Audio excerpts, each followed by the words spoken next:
Hello and welcome to a brand new episode of Mind Over Money, a show where we talk about how meditation, yoga, as well as behavioral science can help you become a better and efficient trader, investor, and a better human being. Well, my name is Nanda, and today we have with us a very special guest, Piyush Nagda, who is a director, private wealth and product strategy at Monarch Networth Capital Limited. Well, Piyush has over 2 decades of experience in the financial service industry, working with companies like Motilal Oswal, JM Financial, Axis, as well as Prabhudas Leeradhar in senior management roles. So, well, without any further delay, let's welcome Piyush to the show.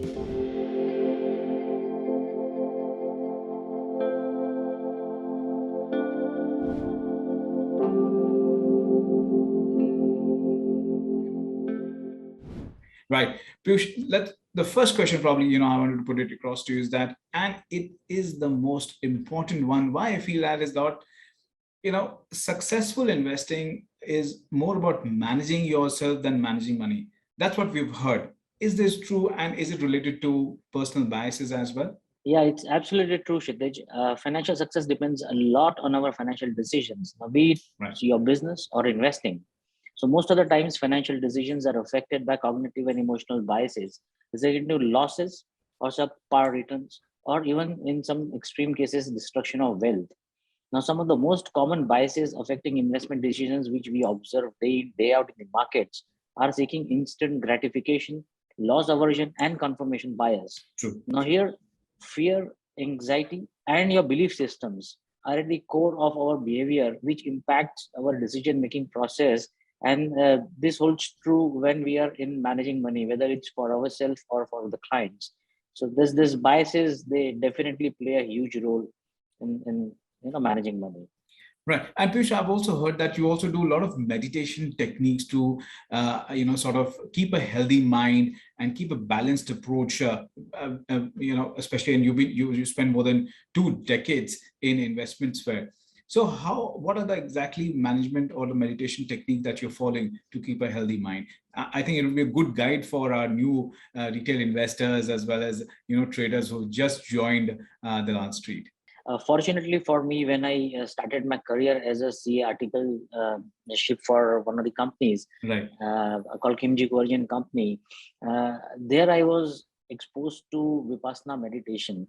Okay. And it's one of the best things which happened to me while during the course of audits. I got a chance to attend their meditation program, and from then on, it had a very positive effect on me as mentally as well as physically.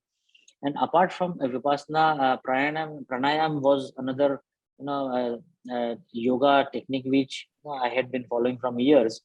And this Vipassana meditation as well as pranayam, they help me to reduce my anxiety levels, remain calm, and feel in control of myself. So I strongly believe that meditation in any form, it could be anything, or as well as yoga, can help a lot in mental fitness, managing emotions, and bringing more self-awareness, which is required to be a successful investor. I think these are the golden words at this point in time, Piyush, because we see quite a bit of carnage on Dalal Street. Both Sensex and Nifty are down about more than 10% odd. And yes, many retail investors might be feeling this heat that this is the first time they might have witnessed this kind of scenario in their lives, because a lot of new investors joined the Dalal Street post 2020, or you could say in the COVID times. So I think this is the first time when they'll be witnessing such a scenario, and bringing in meditation or including meditative techniques in their overall daily routine will really help them calm themselves down. If they're seeing their portfolios dwindling, or if they're seeing some bit of losses on their portfolio, it could be notional losses, but then again, it does play on your mind as well as on psychology. Now, the last question that I want to put it across to you is that, especially in this part, is that there's always debate on investing, versus the trading among new as well as existing investors. So how human psychology as well as behavior and emotions play a role in this? It's a very interesting question, Satish, and everybody's trying to answer this, and I'm observing this since I started my career in markets. So investing is a bit boring, and trading is exciting as it gives you instant gratification. So the biggest mistake and the most common one which I have observed while managing so many clients or talking to them is the short-term approach to investing, as they want instant returns, temptation of doubling money fast. And this is a surefire way of losing money, because it's a natural human urge to want good things and want it now, want it fast. Now, this eventually converts an investor into a trader, which may severely impact his or her wealth and financial goals. Now, a wiser behavior here could be a delayed gratification from a psychological perspective, which means that if you're able to put off your urge for instant returns in order to achieve bigger and sustainable benefit in future, then by practicing a couple of things on what we spoke earlier on meditation and yoga side, you may be entering into a sphere where you're able to control this urge for instant returns, and this, if you can control, can definitely give you long-term sustainable benefits which can result into great wealth creation. Second, bigger traits on the psychological side we have observed is that there is a reluctance to face uncertainty across the spheres of life, not only investing. So people choose unhappiness over uncertainty.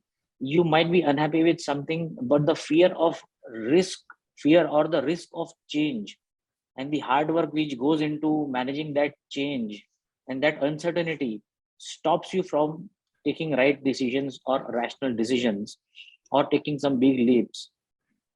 So this, when we see this across many investors, we see this happening day in, day out. Now, one of the best examples which comes to my mind is that many investors who, in spite of having a high risk taking appetite, they chase guaranteed returns or fixed returns, which are not sufficient to beat, say, inflation.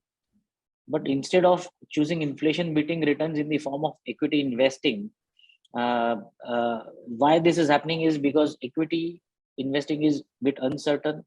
You cannot see any tangible benefits. So the moment you see a 6% fixed return or a 5% fixed return kind of visualization, your mind instantly moves towards making a decision that, yeah, I know that I'm getting this return. It's sure, it's secure. And then you make that decision instead of, that, maybe long-term investing in equity could definitely give you a much better, much better multiplier to your returns.